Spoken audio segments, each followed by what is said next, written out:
Bom dia, meus amados irmãos, a graça e a paz do nosso bondoso Deus e o amor maravilhoso do nosso Senhor e Salvador Jesus Cristo esteja sempre conosco, nos fazendo crescer e abundar na sua graça maravilhosa. Amados, essa semana estamos estudando sobre Jesus Cristo, nosso sumo sacerdote, que foi semelhante a nós, conforme está no livro de Hebreus, no capítulo 4. O capítulo 4 de Hebreus tem sido a nossa fonte de reflexão, de meditação durante toda esta semana. E ontem nós, ao estudar aqui a nossa lição, vimos sobre a questão do repouso, né?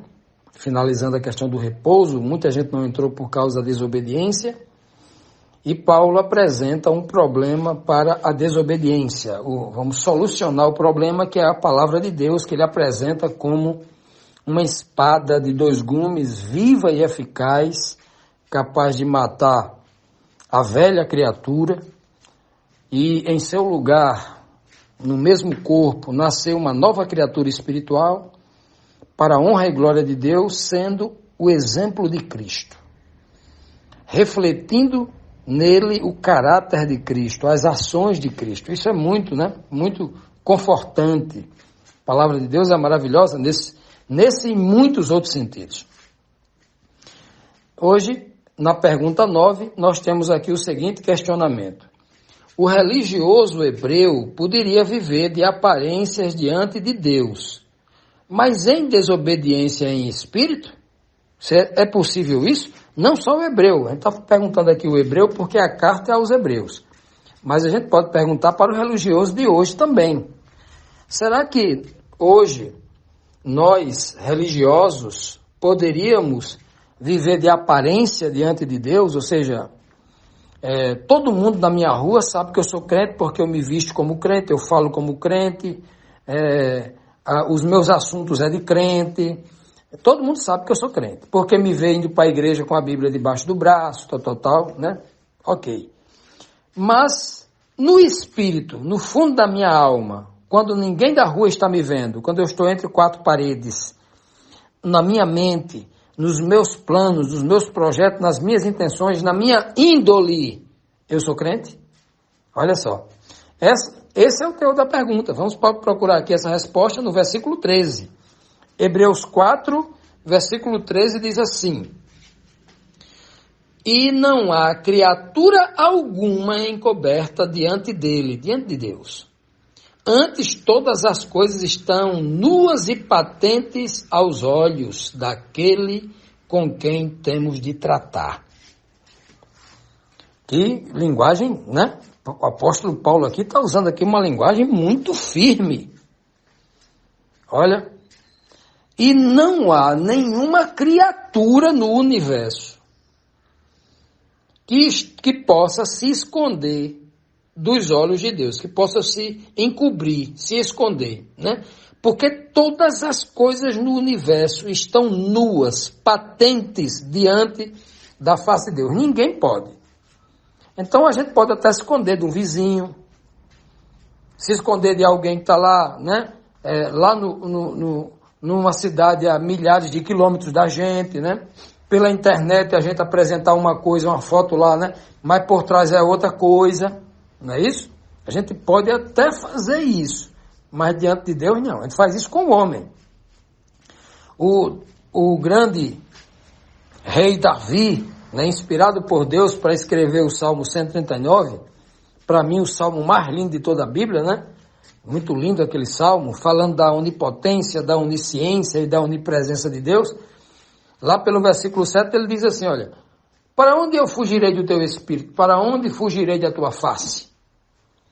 Se eu subir aos céus, imagina alguém subir aos céus em alta velocidade, voando aí, né, 1 milhão de vezes a velocidade da luz e se esconder atrás de uma dessas constelações, tentando fugir de Deus. Aí Davi diz, não tem jeito não, até ali o Senhor vai me... E se eu preferir aqui na terra, descer a 12 quilômetros de profundidade nas fossas marinhas, me esconder lá naquela escuridão, onde não tem luz nenhuma lá, a tua mão vai me guiar ali também. Ou seja, não tem para onde eu ir. Não tem como fugir. E se eu tentar ficar no meu canto, mas tentar fugir no meu pensamento, tentar aqui, né? Eu virar um ator de Hollywood e ganhador de Oscar. Todo mundo olhar para mim e ver que eu sou um crente de verdade, mesmo todo mundo olha para mim, os meus trejeitos na igreja de um crente sincero, verdadeiro. Todo mundo diz que ninguém vai estar no céu, mas aquela pessoa eu tenho certeza que vai estar. Imagine se eu sou aquela pessoa. Que todas as minhas ações exteriores mostra, as pessoas fazem a pessoa entender que aquele é um homem santo, que é um homem verdadeiro. A aparência é perfeita. Mas na minha mente, eu sou outra pessoa. Os meus desejos, né? As minhas intenções são completamente sujas, abomináveis aos olhos de Deus. Já imaginou isso? Pois bem. Davi diz que até nisso eu não posso me esconder de Deus. Porque ele diz assim, ainda os pensamentos nem vieram à minha mente. E tu já sabe tudo. Já sabe o que eu vou dizer. Já sabe o que eu vou fazer. Sabe os meus desejos, as minhas intenções, a minha índole, o meu caráter. O Senhor sabe tudo. Porque Ele esquadrinha as mentes e os corações. Ele esquadrinha também os rins, né? Os rins, o coração e o rim, os rins. Ele sabe tudo ao meu respeito. Então, não há. Por que não há? Né? Ele sabe isso do homem, de todo homem. Não é só do hebreu, não é só do gentio. É de todo ser humano. Agora, como nós vimos no texto anterior, que está intrinsecamente ligado a esse texto, está dentro da mensagem, né? Por que não há criatura nenhuma patente? Não há criatura nenhuma que possa esconder diante dele, todas estão patentes diante dos seus olhos. Por que há isso? Porque a sua palavra penetra tudo. Porque a sua presença, essa espada espiritual, que é a palavra, Paulo vai dizer, no livro de Efésios, né? Tomai a espada do Espírito, que é a palavra de Deus. A espada do Espírito. Olha que coisa. Aquela palavra espiritual. Ele não diz assim, tomai a palavra gramatical, a espada gramatical, da letra morta, não. É a espada do Espírito, porque a palavra é espiritual. A gente sempre fala isso porque tem gente ainda, né, que prefere escutar a palavra do homem. Não, a palavra é gramatical. Você tem que entender que a letra morta e tal, não existe tipo na Bíblia, nem antítipo, não. É tudo gramatical. Não é? Tem muita gente aí caindo nisso porque, infelizmente, também é carnal, não é espiritual. As coisas espirituais só podem ser entendidas espiritualmente, eles não vão entender nunca, não é isso. Pois bem, então, o texto maravilhoso aqui diz que todas as coisas estão diante de Deus, porque Ele sonda tudo. Agora imagine um Deus poderoso, que essa espada foi me dada, e essa espada de Deus entrou em mim, separando o homem carnal do espiritual, fazendo com que o homem espiritual sufoque o carnal e viva a nova criatura espiritual para a honra e glória de Deus, separando-lhe a medula das vértebras, né? Fazendo a nova criatura ser guiado pelas as intenções do coração do mal ser anulada, e agora as intenções do coração é guiada pelo Espírito de Cristo. Que coisa linda, né? Então, é essa criatura que vai estar diante dos olhos de Deus 24 horas, sendo guiada por Deus, orientada por Deus em todos os momentos. Já do outro lado, estará diante de Deus para prestar contas diante dele, com quem ele vai tratar como juiz. Então, você vai tratar com alguém que você não pode se esconder. Não adianta você dizer, eu sou justo, eu quero entrar aí no teu reino. O Senhor vai revelar, ele sabe tudo. Vamos aqui, meus amados, para a próxima pergunta, a pergunta 10, que nos traz aqui mais uma reflexão desse capítulo 4 de Hebreus. Diz assim: qual o único caminho para os hebreus e gentios alcançarem perdão, alcançarem também a justificação e a salvação, né? Esses passos progressivos e naturais relacionado ao poder de Deus no homem. Hebreus 4,14 diz: visto que temos um grande sumo sacerdote, Jesus, Filho de Deus, que penetrou nos céus, retenhamos firmemente a nossa confissão. Então, depois que ele fala, né, de toda a questão do descanso, do povo que lá no deserto não entrou, não escutou a voz de Moisés, não escutou a voz de Josué, foi desobediente, né? Mostrando aqui essa questão que o Senhor concede a sua palavra como uma espada, né? Que ninguém pode fugir diante da sua face. Então ele diz agora o seguinte: visto que temos um grande sumo sacerdote, que é Jesus Cristo, Filho de Deus, que esse Jesus Cristo, Filho de Deus, penetrou nos céus, nós devemos reter, manter, continuar perseverando nessa verdade com firmeza, né, a nossa confissão. E Paulo, ele sempre traz a questão da nossa confissão, nossa no sentido dele, daquilo que ele confessava, daquilo que os apóstolos confessavam, né, a sua confissão de fé. Qual era a confissão de fé de Paulo e dos apóstolos? Eles confessavam que acreditavam no único Deus, que era o Pai de nosso Senhor e Salvador Jesus Cristo. Eles confessavam Jesus Cristo como Messias, como enviado de Deus. E aqui ele está dizendo bem claro aqui, ó. Ele está dizendo Jesus como Filho de Deus, aquele que foi enviado por Deus. Por que ele usa esse termo Filho de Deus, já que Cristo usou 120 e poucas vezes para os fariseus, chamando ele de Filho do Homem? Eu sou o Filho do Homem, o da profecia, que está lá escrito. Por quê? Porque Paulo está dizendo aqui claramente para os hebreus, porque eles rejeitaram Jesus Cristo como Messias. E agora Paulo está exaltando a condição de Cristo. Ele não é só o Messias, ele é Filho de Deus. Né?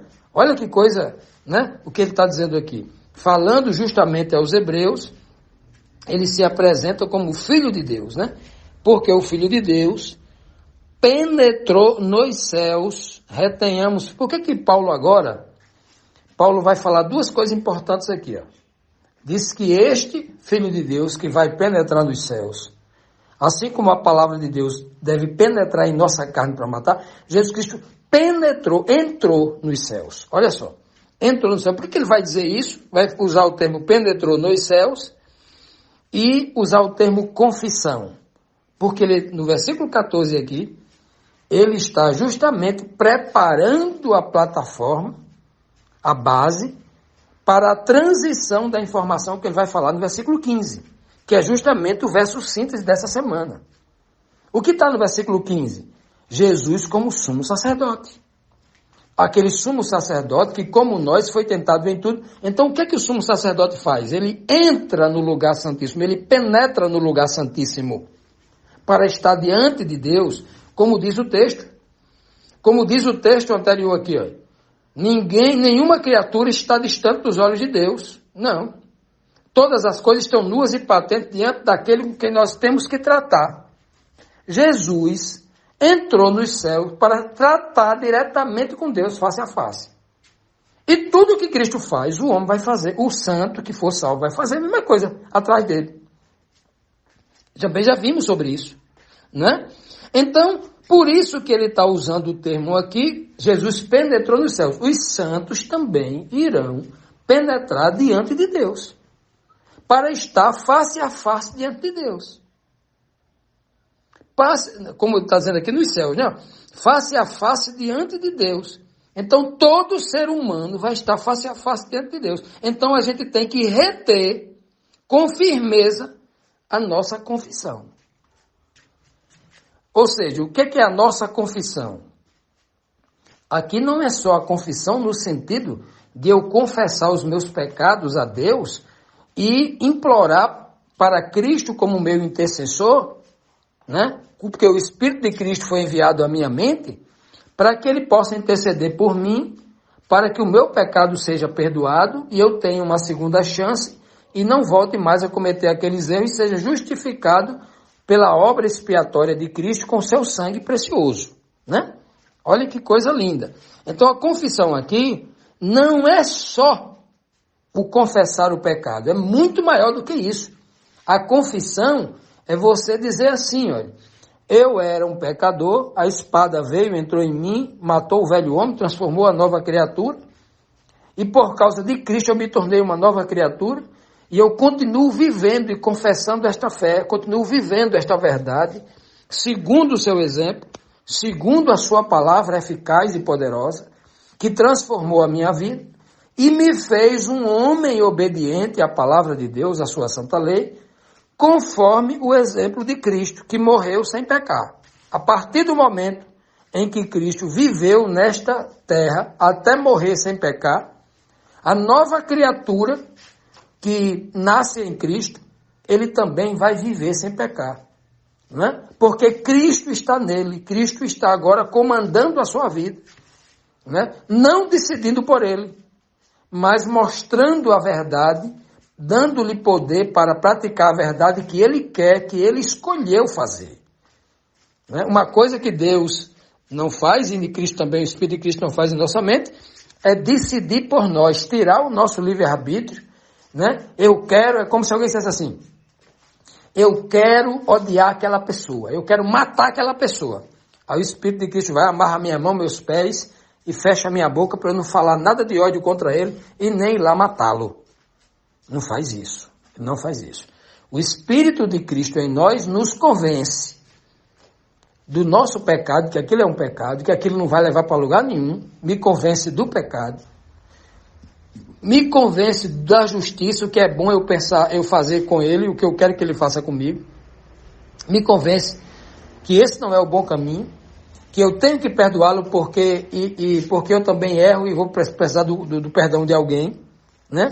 E do juízo, que todos nós iremos estar dentro do juízo, e não adianta eu ficar sentindo isso no meu coração contra ninguém. Perdoe, esqueça, né? E peça força para isso que o Senhor vai dar. Então, é o Espírito de Cristo habitando em nós, né? Esse Jesus, Filho de Deus, que penetrou nos céus, indo à nossa frente, para que a gente siga-o atrás, nós devemos reter esta nossa confiança, porque esse sumo sacerdote, que vai entrar diante de Deus, que vai interceder por mim e por você, é o nosso exemplo, e a gente tem que fazer a mesma obra que ele fez aqui, nós temos que procurar fazer, uns pelos outros.